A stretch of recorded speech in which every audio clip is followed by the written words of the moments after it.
నేను తెలుగు ఫిల్మ్ ఇండస్ట్రీలో వర్క్ చేస్తున్నా. సో ఇప్పుడు జరుగుతున్నటువంటి రూమర్స్ పరంగా విశాల్ సార్ గురించి మాట్లాడదామని చెప్పి అదే పనిగా వచ్చాను అనమాట.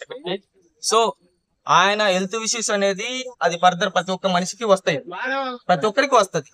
సో మనకు రావచ్చు, రేపు పొద్దున్నే ప్రతి ఒక్కరికి కూడా వస్తుంది అనమాట.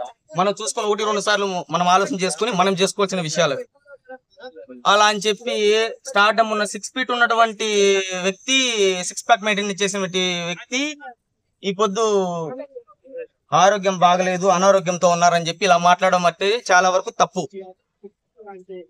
ఆయన పరంగా ఫేక్ న్యూస్ అనేది ఫేక్ తీసుకురావడం అనేది చాలా వరకు తప్పు. ప్రతి ఒక్కరికి కూడా న్యూస్ ఛానల్ వాళ్ళు కావచ్చు, సో వాటి మేబీ ఎవరైనా కూడా అలా మాట్లాడడం చాలా వరకు తప్పు. అలా మాట్లాడకూడదు. ఎందుకంటే ప్రతి ఒక్కరు కూడా మనము ఉన్నాం, తెలుగు ఫిల్మ్ ఇండస్ట్రీలో మనం ఉన్నాం, తమిళ్లో ఆయన చేస్తున్నారు. మరి ప్రతి ఒక్కరికి కూడా ఇది మీరు బాగా గమనించాలి. తెలుగు ప్రజలు ఎవరెవరు ఉన్నారు, ఏంటి పరిస్థితి అనేది. మన తెలుగులో కూడా మాకు ఫ్యాన్స్ అభిమానులు చాలా మంది ఉన్నారు. అలాంటప్పుడు మనం ఇలా మాట్లాడడం చాలా వరకు తప్పు. ఇది 1-2 సార్లు మీరు ఆలోచన చేసుకోండి.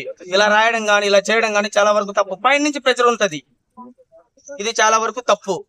మేము ఎక్కడి నుంచి ఇది చేస్తూ ఉంటాం అనమాట. తెలుగు ఫిల్మ్ ఇండస్ట్రీలో వర్క్ చేస్తున్నాం అంటే అంత ఈజీగా వర్క్ చేయం కదా ఎవరు కూడా. స్టార్టమ్ ఉన్నటువంటి హీరో గురించి అలా తప్పుగా మాట్లాడడం చాలా వరకు తప్పు. అన్నగారితో మేము కూడా వర్క్ చేస్తాం, విశాలంతో మేము కూడా వర్క్ చేస్తాం. వర్క్ చేసిన తర్వాత సో ఓకే, ఏదో హెల్త్ కి సంబంధించిన ఇష్యూస్ అయితే ఎవరికి రాకుండా ఉంటాయా? మరి వస్తాయి కదా ప్రతి ఒక్కరికి కూడా.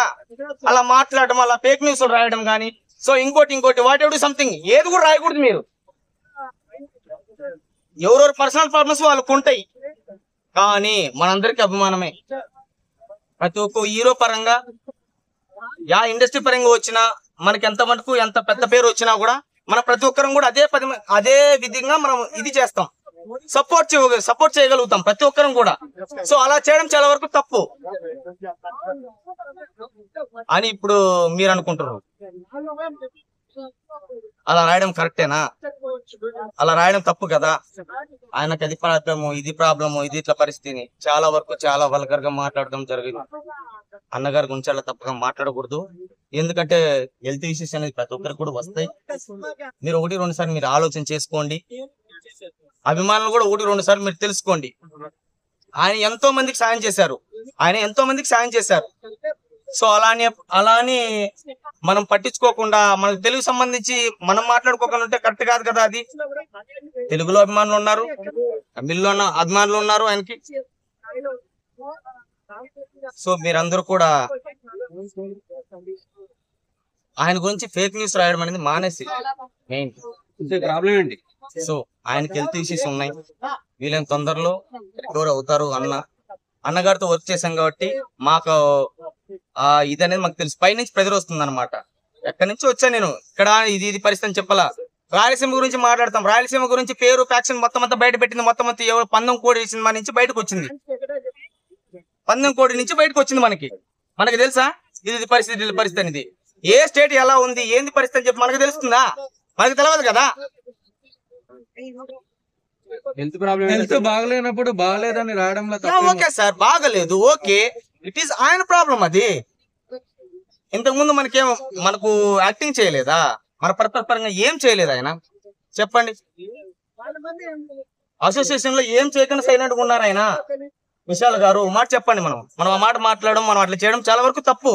మన ఫేక్ న్యూస్ రాయడం చాలా వరకు తప్పుగా అనుకోవడం చాలా వరకు తప్పు. ఏదో రోగం వచ్చేసింది, ఏదో ఇంకోటి జరిగిపోయింది, ఏదో ఇంకోటి ఏదో జరిగిపోయింది అని చెప్పి ఉద్దేశంతో రాస్తున్నారు. మరి అది తప్పు కాదా? అలా రాయడం కరెక్టేనా? ఒక ఛానల్ అయితే పర్వాలేదండి, ఎన్ని ఛానల్స్, ఎన్ని రూమర్స్, ఇలా రాయడం చాలా వరకు తప్పు సార్. పైన నుంచి మాకు కూడా ప్రెషర్ ఉంది. హెల్త్ ప్రాబ్లం ఏంటి అసలు చెప్పండి. సో ఆయనకు వచ్చి డెంగ్యూ ఫీవర్ వల్ల కొంచెం సఫరింగ్ లో ఉన్నారు సార్.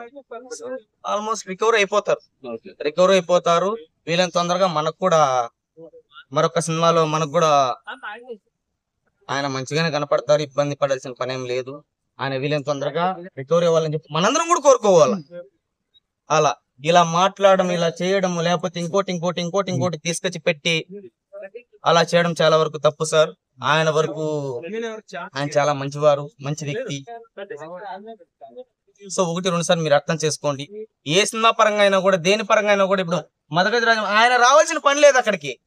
ఆయనకి హెల్త్ ఇష్యూస్ చాలా ఉన్నాయి. కానీ ఆయన వచ్చి ప్రేక్షకుల ముందు నేను ఇలా ఉన్నానే, నేను ఎలా కనపడితే ఎలా అని చెప్పి అనుకోలేదు ఆయన. సో కానీ ఆయన వచ్చి ప్రేక్షకులు కనపడ్డారు అనమాట. సో ఇది ఒకటి రెండుసార్లు మీరు గమనించుకోండి. యూట్యూబ్ లో కొంతమంది వ్యాధి వచ్చింది అని సో కాదు sir, it is a fake. అలా రాయడం అలా చేయడం కరెక్ట్ కాదు. ఓన్లీ హై ఫీవర్ వల్ల, హై ఫీవర్ వల్ల, డెంగ్యూ ఆయనకు డెంగ్యూ ప్రాబ్లం వల్ల, సో ఇంకోటి ఫర్దర్ ప్రాబ్లమ్స్ వల్ల ఏదో ఉంటాయి అన్న. మనందరం మనుషులు, మళ్ళా మనకు తెలవదా మళ్ళా ఏ ప్రాబ్లం ఎలా వస్తుంది, ఏ మనిషికి ఎలా వస్తుందని మనకు తెలవదా, ఏం ఎలా చేస్తామో మనకు తెలియదా. మళ్ళా మనకు ప్రాబ్లం వస్తే ఎవరు చూస్తారన్న? ప్రతి ఒక్కరు డాక్టర్సే కదా మనకు చూసేది. సో అలాంటప్పుడు ఒక వ్యక్తి గురించి మనం రాయడం చాలా తప్పు. సో అదనమాట. సో